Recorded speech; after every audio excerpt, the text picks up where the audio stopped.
Coming up on this edition of Reel to Reel. I'm Peggy Weber, and I'll be bringing the story of an incredible sister of Providence who has had an amazing impact on Western Massachusetts.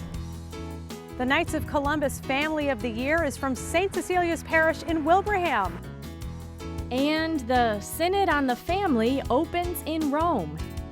These stories and more are just ahead on this edition of Reel to Reel. From throughout Western New England and beyond, this is Reel to Reel, your window on the world around you.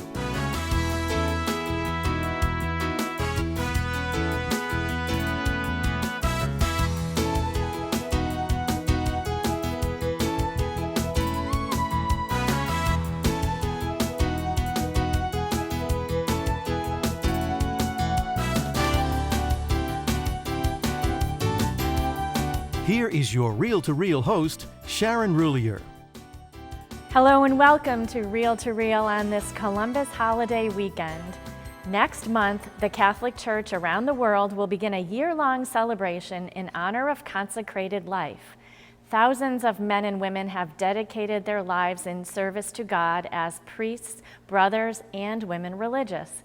Peggy Weber begins our program today with a profile of one of these people, Sister of Providence, Mary Caritas Geary. As Peggy discovered, Sister Caritas, who recently turned 91, offers through her story a glimpse into the joy and surprises of religious life. Sister Caritas is a busy woman. Standing at just 5 feet tall, she bustles around Providence Place and Western Massachusetts with a purpose. She exercises every day and attends a Pilates class once a week. She loves to play golf and says she would play every day if her schedule allowed. However, she cannot because she is busy in her retirement. She serves on 10 boards and is very active, but she always finds time in her day for Mass and prayer. Her spiritual life has always been central. When I go and sit in that chapel, and I try to remember back to the day that I made my first vows and the first time I came in, how nervous I was, and the chapel seemed so big. She joined the Sisters of Providence in 1947 after completing her training as a nurse at Mercy Medical Center, or as she calls it, the Mercy. I was born at the Mercy Hospital.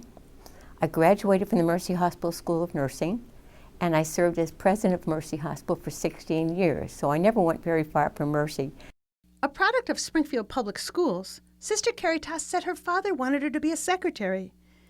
But then she met a student nurse and said a light went on. My mother was very disappointed. She was very Irish. She said, "You would be carrying those bedpans." However, she pursued her studies and was even engaged to be married. But she was restless. It was something that kept gnawing at me. I was actually dating. I actually had a diamond ring. She said she remained friends with her former fiancé, but felt called to religious life. I felt that I could make a permanent commitment there, and I could not make a permanent commitment to marriage. So when I told my parents, my father was shocked, and he said, "Well, you know, you're always welcome. I'll give you 6 months." My mother just broke down and cried. She just couldn't believe it. However, she entered and she stayed. And though she has had many titles and awards, she is first and foremost a proud Sister of Providence. My community has always supported me no matter what I've done. You know, there's nothing else in my life, nothing as important to me as my community. She recalls that the formation period had some very strict rules. Looking back at them, you don't know how you ever survived them because they were so ridiculous. However, she also kept the perfect silence most of the time. Sister Caritas is a bundle of energy. She says she has 2 speeds, stop and full speed ahead. In fact, this energy got her into a bit of a problem here when she came as a young nun to this mother house. She was bustling down the hall and was stopped and scolded for going too fast. And for 1 week, in fact, she had to carry a little wooden duck behind her that quacked. And if it quacked too fast, she knew she was in trouble. That was not unusual. That was the norm of the times. But can you imagine me doing that? I did it, and it didn't, didn't kill me. She said she had the grace of the moment and has always tried to embrace her role in her community and doing well wherever she was sent. For a while, it was serving as a nurse at St. Vincent's Hospital in Worcester. My claim to fame there was, when I got there, Bob Cousy had his appendix out. And of course, all the girls wanted to get in to see Bob Cousy. There was like a lineup. So I was assigned to take care of Bob Cousy. He was my patient. But not only did I have to care for him as a patient, I had to serve as police officer, keep anybody out of the room. At barely 5 feet, Sister Caritas has stood tall and taken charge of whatever she was given as an assignment. She worked as the administrative dietitian at Providence Hospital, and then she was asked to become the administrator of St. Luke's Hospital in Pittsfield. I always talk about never being prepared for any job that I've been asked to do. So, story of my life. She presided over the merger of St. Luke's with Pittsfield General to form Berkshire Medical Center. And then another very important job came along. She was elected Superior General of the Sisters of Providence and helped lead and guide her community from 1969 to 1977. Then it was on to another leadership position, the President of Mercy Medical Center. For 16 years she served there and helped establish the first surgery center in the United States, helped start the first hospitalist program in the country, and laid the groundwork for the center's oncology unit, which now bears her name. I was honored because I wanted that service for Mercy so badly. So it was just sheer perseverance. She retired in 1993, but never slowed down or stopped working. And she took up her new sport. Golf. I'd play golf every day of the week if I could. I love to golf. I really didn't play golf seriously till I was 75. Her work philosophy has been clear. If it can be done, and it needs to be done, do it. It's just as simple as that. She has met famous people and earned awards and accomplished much, but she does not dwell on any of it. I don't think anything's big. It's just been life. She says only one thing has really mattered to her: being a Sister of Providence. She recognizes that her beloved community is changing. When she was elected in 1969, there were 455 Sisters of Providence. Today, those numbers are diminishing.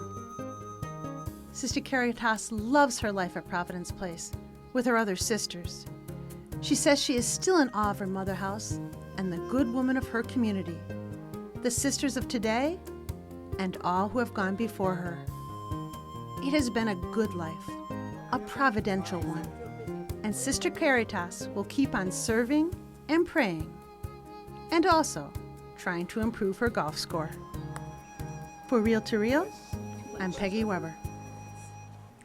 Sister Caritas is certainly an amazing woman. I wish I had half of her energy. She and so many other women religious have made such an impact on our diocese, and we salute them all and thank them for their service to our church community. And still to come on Reel to Reel, church leaders gather for a synod in Rome to discuss family life. And one local family receives a statewide honor for supporting the Knights of Columbus mission. These stories and more are still to come on this edition of Reel to Reel. The Chalice of Salvation, your weekly spiritual connection. I'm Passionist Brother Terrence Scanlon, your Chalice host, inviting you to join us as we share the colors of autumn, together Sunday at 10 a.m. This week we welcome Very Reverend Anthony Grenlick, Rector of the National Shrine of Divine Mercy, and members from the Catholic Charismatic Renewal Movement of our diocese. The Chalice of Salvation, your spiritual connection, Sunday morning at 10, right here on 22 News.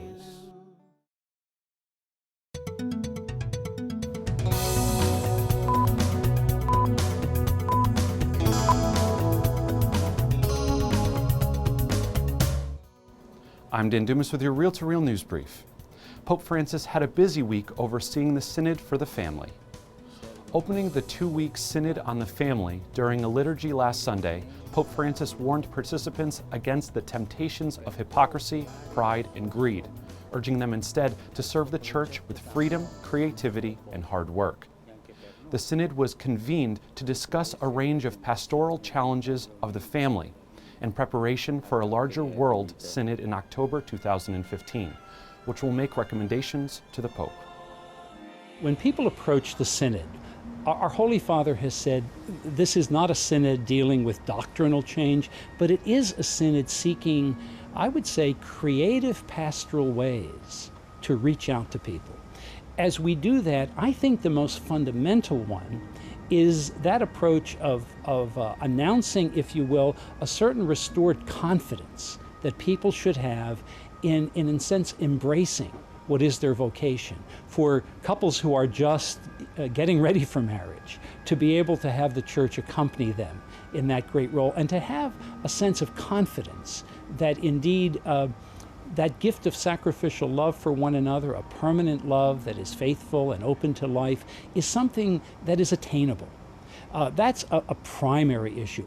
More than 180 bishops, along with 69 other participants, will continue with sessions through the coming week. Much of the attention in the early discussion seemed focused on creating a more holistic and mercy-based outreach towards those who are divorced.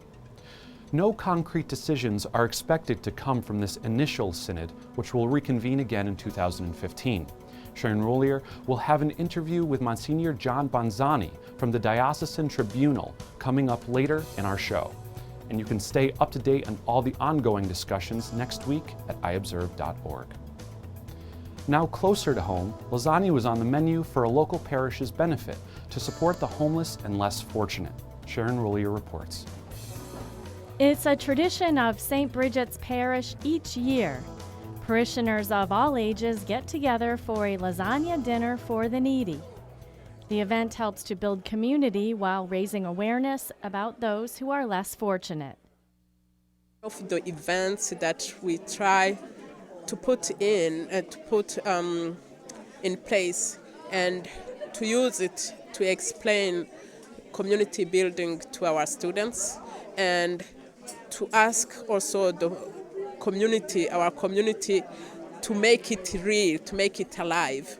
And the people love it. You can see how the room is really full today. And this year's dinner was especially exciting as members of the UMass basketball team attended. Head coach Derek Kellogg, a parishioner of St. Bridget's, says he was very happy he and his team could support the parish efforts.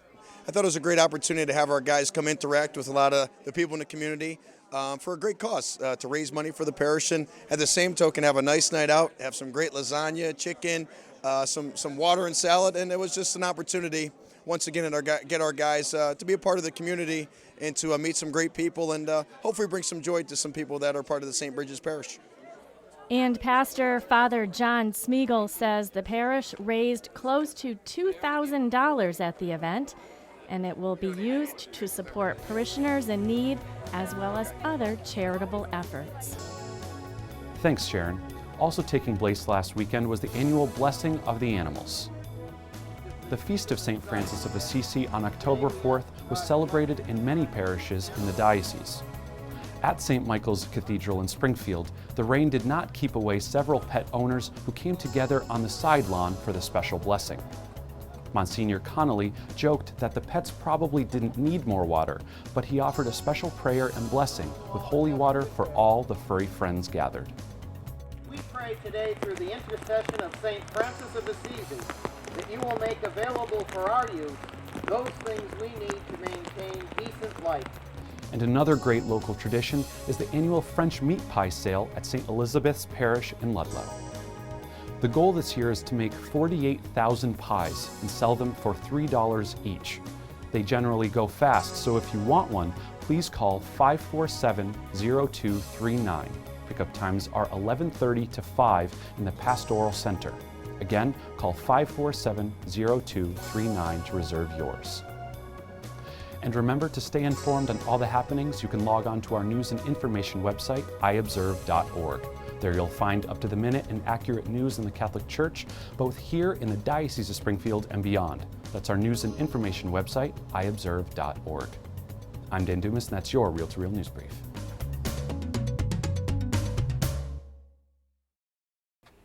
The Greek root of the word synod means walk together, and that is exactly what the bishops and other members of the Synod of Bishops have been called to do this week as they seek to apply the gospel and church teachings to the challenges facing family life today. Joining me now to talk more about this important gathering is Monsignor John Buns of the Office of the Tribunal for our diocese. Thanks for being with us today, Monsignor. My pleasure. Now, first of all, this synod or gathering of some 250 bishops and cardinals in Rome is very important, but I think to the average Catholic in the pew it may seem overwhelmingly complicated. How does this meeting pertain to Catholics here in Western Massachusetts? It does seem complicated because we're not used to having a lot of these. However, throughout the Church's history, we've had over 1,000 or more in different ages and times and different localities. Pope Francis is concerned to sample opinion from as diverse a population as he can when he's confronting big issues. A major issue for him since long before he became Pope was the Church's outreach to families, and particularly families that might be in some kind of crisis. So it's not a surprise that very quickly in his pontificate he announced this effort. We in Massachusetts were part of that effort about a year or so ago when a questionnaire was sent out from the Vatican to all the bishops of the world, and the bishops were asked to share this with parishes and solicit feedback. What they're doing is discussing the results from around the world, kind of hashing it out, putting it together to figure out where the areas of inquiry need to be. When they're finished with this in about a week's time, all of that stuff will be put as grist for the mill, and a full synod will be held a year from now that will include many more than just 200 bishops and many more than just the small group of laity that are currently involved in the synod process. I think one of the main issues being addressed is that of annulments, and some are saying that it may be easier or less complicated to apply for an annulment in the future. But should Catholics who are seeking one wait until then? Absolutely not. The media has kind of picked up on this, which is understandable because there's a lot of meat in that working document. The main thrust of the synod is saying that annulments take too long and it's too complicated. However, here in the United States, we're the fastest in the world. We tell people it takes about a year, but when all hands are on deck and we're working at full capacity, it's a matter of 6, maybe 7 months, and that's mostly because of the volume. And we try to take cases in order. So I would not wait. I would start now because the full synod isn't going to meet until a year from now. And then they're going to have a lot of work to do. So you're talking changes in church law and discipline probably 2, maybe 3 years out. All right, Monsignor John Bunzani, thank you so much for your insight today. And we will look forward to seeing the results of this Synod on the Family. And as always, our viewers can stay informed on all of the latest information on the Synod by logging on to our website, iobserve.org.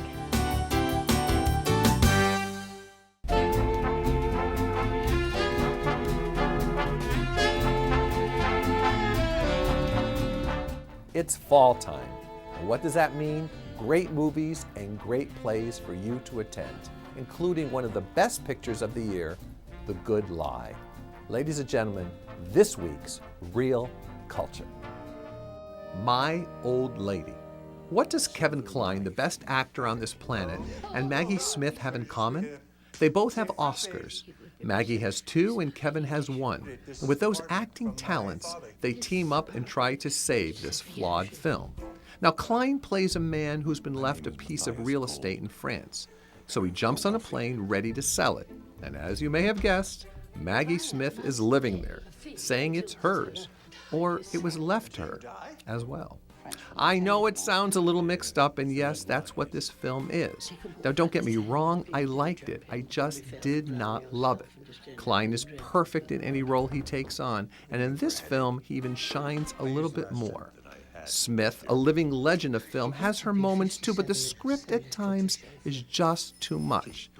You can still see My Old Lady in theaters, but it might be a film to rent this winter, because if you get bored, you can shut it off. Vous êtes un imbécile. I don't speak French, but I get the gist of imbécile. I'm looking to sell. There's only one problem. See that old lady? This is not good. She's 90. Not so bad. The Good Lie. Finally a movie this season that I love, and it's called The Good Lie. And it's maybe one of the best pictures of the year. Why, you ask? Because everything in this movie works. Okay, maybe I'm a little too excited. I must calm down and give you the plot. Not all of it, but just a taste. The Sudan is a mess. 3 men are lucky enough to get out and start a new life in America. Enter Reese Witherspoon, who has taken on the task of getting them jobs and a place to live. But there is a small favor they need. They need to get a young woman out so she can have a normal life after all the hardships that she had to face. It sounds like a soap opera, but it is far from it. The film is based on a true story, so our hearts break even a little bit more.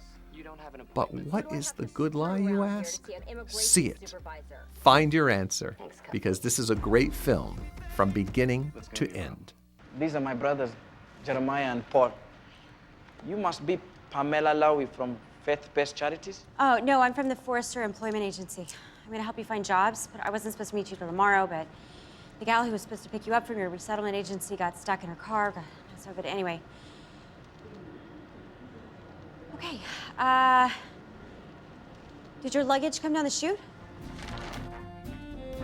And you can see my reviews, as well as read other movie reviews provided by the U.S. Conference of Catholic Bishops online at iobserve.org. That's iobserve.org. And now playing at the Goodspeed Opera House in East Haddam, Connecticut, is the great musical Holiday Inn, featuring such great songs as White Christmas and Sisters. Go be a part of a grand, old-fashioned musical. For Real Culture, I'm Mark Giza. Enjoy this great fall weekend.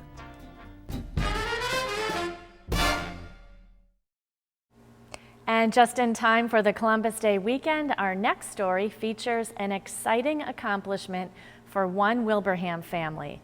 The Ferraros, who are well known for their commitment to building a culture of life, have been recognized for their efforts by the statewide Knights of Columbus, of which the father, Fred Ferraro, has been a member for several years. As Reel to Reel's Carolee McGrath reports, husband, wife, and all 3 children work together in supporting the mission of the Knights of Columbus, a Catholic fraternal organization focused on helping the most vulnerable in our world.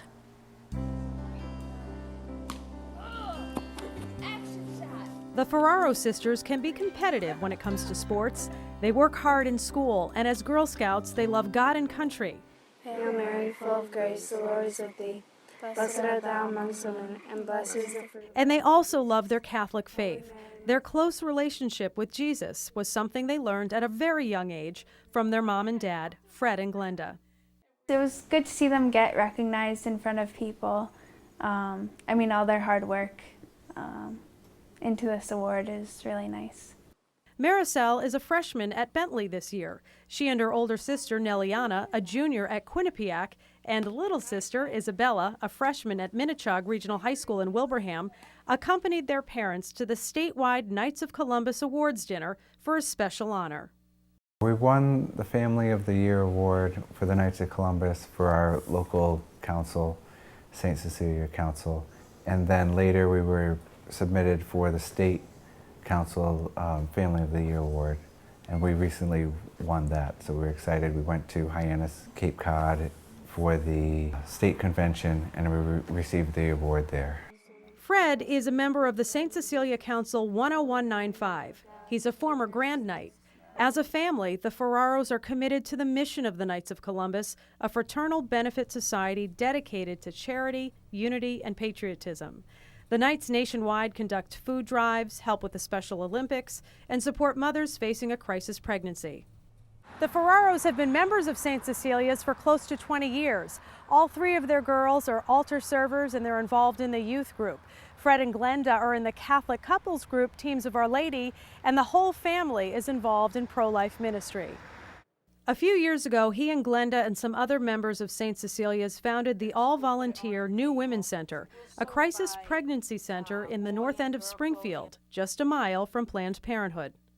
Here in the community, I think we needed someplace local, downtown Springfield, to help the women. So that is, so having a child is not a burden. Is you know, if they want to have a child, we're there to help out.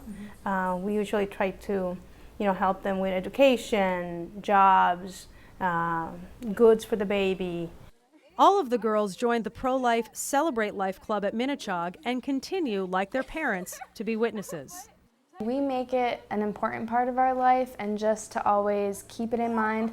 Every dinner we say a prayer for the unborn. That was actually at St. Cecilia's, where you adopt a spiritual baby and then you pray for it every night.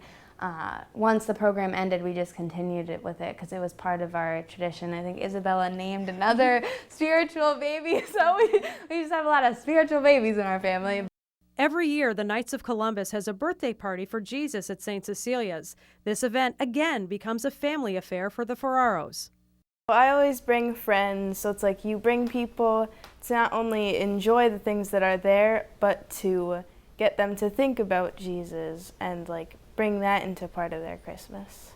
Looking back, Fred says he's glad he decided to give the Knights a try because it's helped center his whole family on Christ. My number one pitch would be, a lot of times you think, what's in it for me? And I know so many people that go to church on Sunday and then drive home. They probably, when they look to the left or to the right, probably couldn't name many of the people at the church.